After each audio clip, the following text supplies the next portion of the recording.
Good morning. I'm Jenny Hendricks with Century 21 Prestige Realty, and this is your Monday morning market update, episode 5.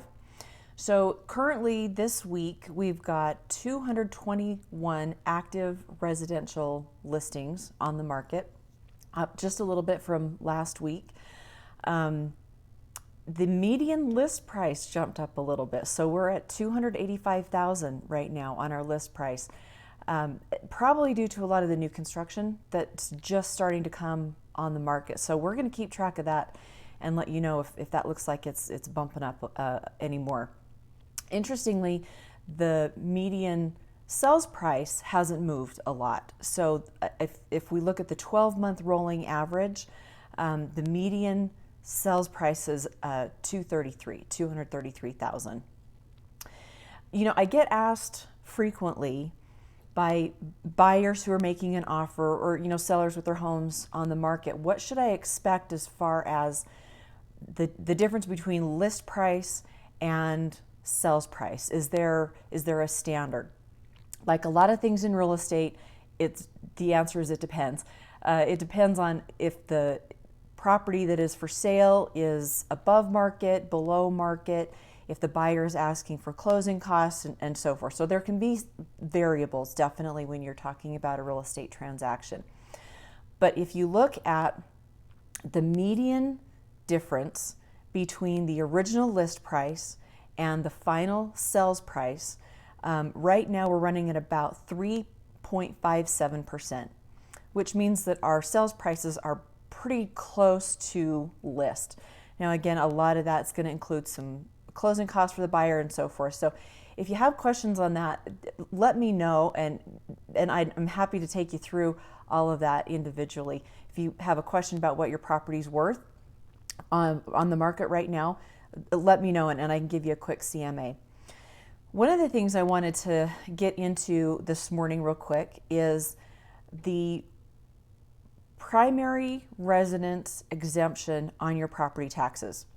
And this is something that I think is going to be a little more prominent this coming year. So last legislative session in 2019, the legislature passed something called the Residential Property Declaration, which means you need to tell the assessor if this is your primary residence or not.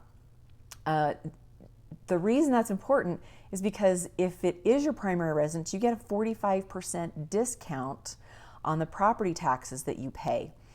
So this year, because there was some confusion about how to report and how to collect that data, so this year in the legislative session, there's a bill moving through that's going to kind of standardize how that information is collected, who collects it, and where it is reported, how it's reported to the county assessors.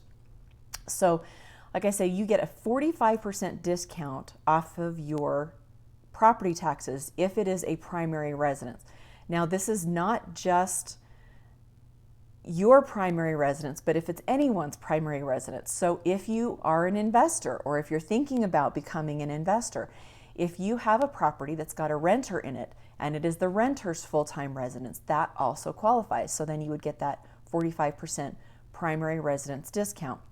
So you do not get that exemption if it's a second home, or if you are renting it out short term, like for an Airbnb, overnight rentals, that sort of thing.